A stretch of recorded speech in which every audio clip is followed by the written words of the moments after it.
All right, welcome back to another episode of Seminoles Sideline 365.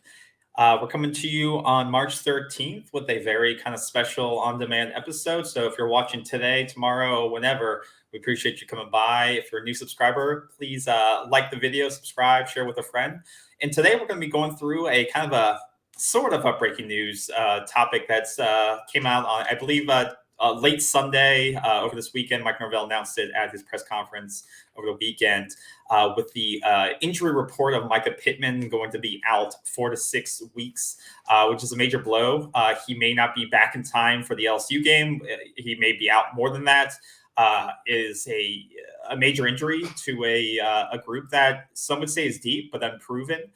And something we brought up on our latest episode. So if you didn't watch that, we did a breakdown of potential depth concerns on the offensive side of the football team. And wide receiver was one of those positions that I brought up in terms of it's a deep group, but a untested group or unproven group in terms of the talent's there, but the numbers necessarily aren't there outside of Johnny Wilson. And so with this being announced on Sunday, I believe it was, or on Saturday on Mycah Pittman's YouTube channel where it first came out, which I think surprised a lot of people, it kind of you lose what is it your number 3 or 4 leading receiver. He had over 300 yards last year. So once again, not a huge impact player in terms of numbers wise when you're thinking of you look at other teams, but he was your 8th leading receiver last year, I believe, in terms of your second, number 2 in terms of receptions last year with 33 or 32.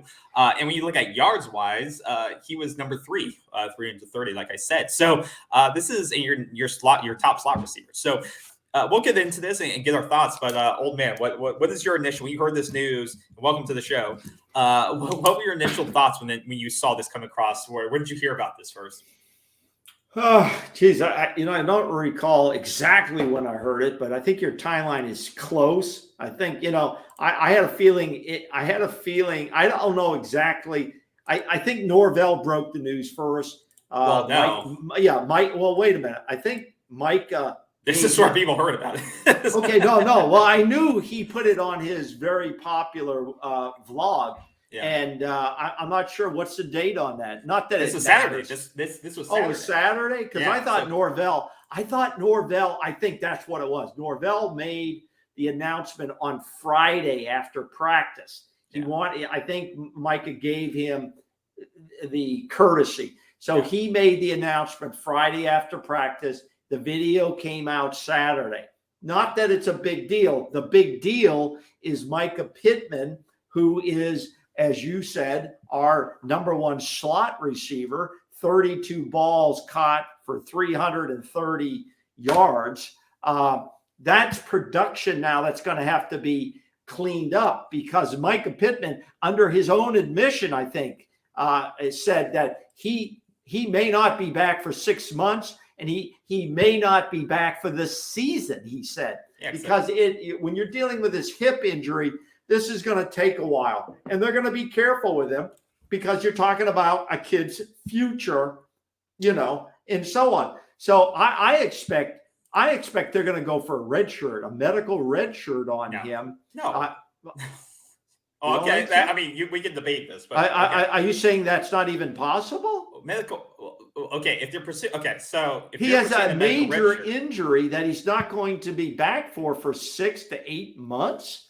Okay, what else would you go for? A loss of a season? Not that it matters. I'll let you. Unless there's a rule against it, I'm thinking that's what they're going to go for.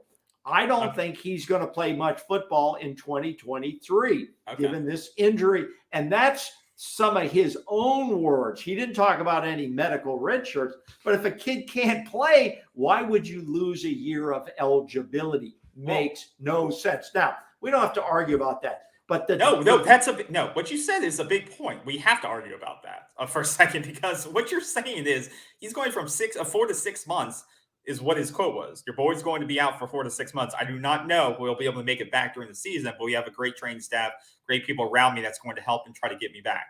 That's what he said. So, like you said, these injuries, he's got a completely torn labrum in his hip. and he played through it this past season. So which probably made it even worse than it probably originally was, because he thinks he tore this back in last year's fall camp. And then they shot him up with whatever they do to these football players, and he played through it, which is, like we all know, probably not great. So he's the doctors probably told him 4 to 6 months is the normal timetable for this injury. I'm just debating the medical red shirt. The medical red shirt means he's going to be out for 12 plus months.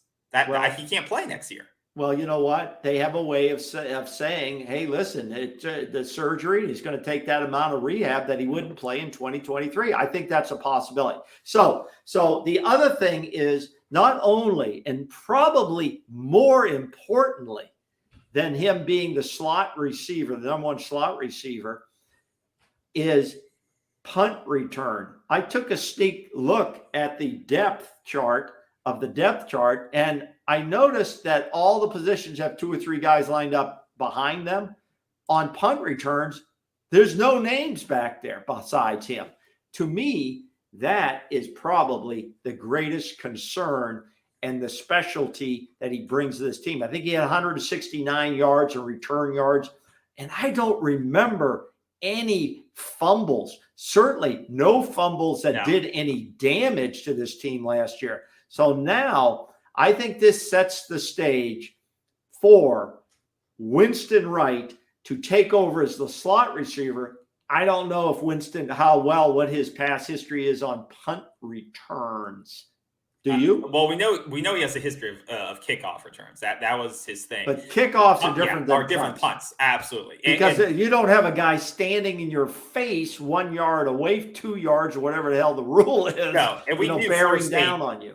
Before Mycah Pittman had a history of, is this guy going to drop the ball next on every punt? That was Florida State's history of, can this guy catch the ball? Can this guy catch the ball? And that's why one of the reasons they brought Mycah in, because they needed some guy that could just reliably catch the ball. And look at the slot; it's empty. So no, and I think that's a major red flag going to next year, is who's going to be the punt returner. Well, they've got all spring. They've got spring to figure it out, KB. They've got all spring. It's going to be very interesting who the candidates are. I think Winston Wright will be one of those candidates. And I think the guy, remember the preferred walk-on, he came in to be a punt returner from one of the Ivy Leagues. I think he's graduated now, so he's gone. They could go into the portal to get a guy who just does punt returns, because this is a critical thing again. Now we talk about criticality. On our last show, we talked about quarterback, kicking, and you got to have a punt returner. Yeah. You got to have those guys. Yeah. And I think, like you said, they may not want to put Winston into that role, because that punt returner can get abused in that role, in terms of you're taking head-on collision damage.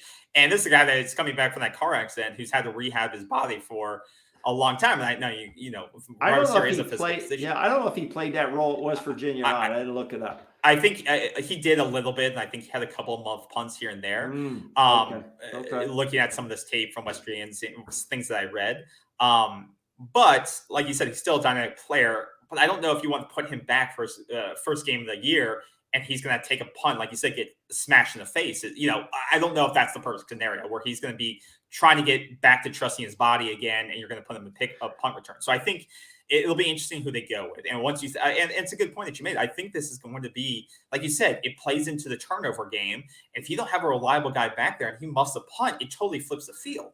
And this is something that Florida State did a very good job of last year, is taking care of the football, especially in the kicking game. Yes. And so, and we know Norvell puts a very strong emphasis on special teams. So I guarantee, like you said, whether it's they go in-house or they look for that guy in the portal, it comes after spring and they say, we're going to need a guy that maybe that's all he did for an FCS school, or, where it is, Ivy League, that's all he did was return kicks, and he did them well enough to get a spot, a scholarship spot. If they have one open, they'll go and get that guy, because if that's all you do for this team, it's good enough to get a spot, I think, in my opinion, because it can, like you said, win you some games, as long as if you could just fall forward, catch that ball and go for it for 5 or 10 yards every single game. it's a huge contribution to your team. I think you just hit on it. You need a guy who has the sure hands, can catch it. He doesn't have to run it back for a touchdown. He doesn't have to be Deion Sanders and run them back. He just has to get 4 or 5 yards or no yards. As long as he doesn't fumble and put your team in a bad position. And knowing when to collect the football and not let it bounce backwards 15, 20 yards, right? And knowing when to come up and catch the ball and not let it bounce backwards. And you have to have a guy that has a lot of snaps doing that. If you just force a guy back there, you're bound to have problems in a big game. So that aside, I think it's going to be very interesting to see how this unfolds, and that's why we're on the air tonight. Now, So go ahead. I was going to say the other thing. There's another factor that I worry about too, the loss of Mycah Pittman, and if he's gone, if he's back for LSU, we don't know that. He is not going to play against LSU. I'm telling you right now. If the 4 to 6 month timetable, not going to happen. 6 months would put him right back for the LSU game. Not going to happen. Well, I'm just saying that's where it lines up. But if he's in football shape or whatever it is, but with him not being he won't be fully back. I don't believe, like you said, with rehab and football ready, stuff like that for a big time moment like that. The thing you're going to really miss too, outside of kick returns, is his blocking ability. I think really that's the biggest part you're going to miss, because I think, and we didn't know this injury, I think his injury did probably prohibit the way he played last year in terms of his explosiveness, because he wasn't super explosive last year. He was more of a catch and go, a couple of yards here and there over the middle. Wasn't super explosive last year, and he's more known for that. But I think probably his injury did affect him because it was a torn hip muscle. But the thing he did so well was locking onto a guy on the edge, setting the edge and setting the block on the edge to open up the running game or open up another receiver downfield as he was blocking for maybe an end around or for a toss on the edge or a counter attack. So I think he is probably the number one blocking asset on the receivers or even the tight ends, in my opinion. And he did such a good job of just locking down the edge on a DB so well. And I think it was so underappreciated for this guy. This guy's built like a running back, and he did the dirty work. And and it gets underappreciated a lot of times, but it opened up so many lanes on the outside. And Winston Wright can't do that. Winston Wright is 5'8", maybe 170 pounds. And that's no diss on him. That's just the way he's built. And you've heard it 1,000 times. Mycah Pittman's built like a running back. He's built like a running back. And you've seen his father on the television, stuff like that. He's a big guy. His father was a big guy. And that's how Micah's built. He is built like a running back, but he plays receiver. And so Mycah, I believe, is 5'11", almost 200 pounds. And that's why he's able to take on those blocks so well, is because he's strong. He's smaller stature, but he goes low and he can lock people up. And I don't think that's something that Winston Wright coming in is going to be able to do at the same level. So I'm not sure. I think that's going to be something we miss, is the ability, if when Mycah Pittman's on the field or Winston Wright's on the field instead of Mycah Pittman, you're going to lose some of that blocking ability. And that scares me a little bit. Yeah, I think the backups for the slot receiver now are going to be Winston Wright, obviously, and Ja'Kai Douglas. Okay, Ja'Kai is really good, exceptional hands. Yeah. The only guys I see on this roster that could fill in as a punt returner, if you weren't going to get anybody else to come in, would be Winston Wright and Ja'Kai Douglas. For some reason, I want to see if a Deuce Spann could do that, but I don't think his hands are that good. I don't think he's ever done that. So those are the only two guys. So I think they're going to put out a silent call out to let the portal know we may have some interest in at least a preferred walk-on, even if not a scholarship receiver who is more of a punt returner. So let me go into, unless you got something else on the roster, I've got the other issue I want to bring up about this injury. You got anything else on that? No, I think the only thing, no, you go ahead. Okay, let me bring this up and then we'll bring this to a summary. I'm a little concerned how this injury thing unfolded, and I did put it out on a Twitter. It's kind of weird, and he said it in his own words.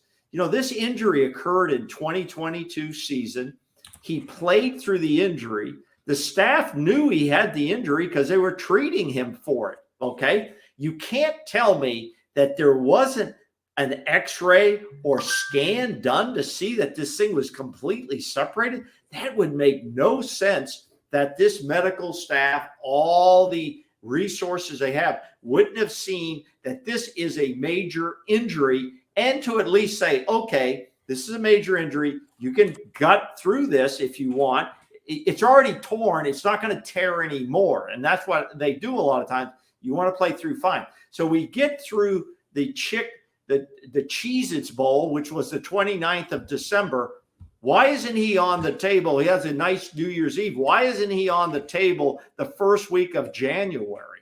Why is he going through the tour of duty, here in March, February and March? Why isn't he already on the table? Why wasn't there a final evaluation done and what we need to do? That's the questions I have not heard asked at any of the press conferences and won't be asked because they'll claim, player privacy. But I think they're legitimate questions of what was going on about this that now may cost him the entire 2023 season. Hats off to him grinding it out, but I'm kind of interested in the process. Yeah. Well, from my understanding, like I said, it's medical history, stuff like that. You can't give too much of that out. Other than him, it's HIPAA, and he, obviously he's giving his information out, stuff like that. So there is some stuff that coach can't say. But you understand my point, right? I understand what you're trying to say. Yeah. So my understanding from the situation was that they thought it was something that it wasn't. They thought it was more of a sprain the entire season. Well, that's why you have nice medical technology to be able to tell you the difference. But I mean, doctors get it wrong the entire. No. I'm just saying they thought it was a sprain, so they gave him treatment for the sprain.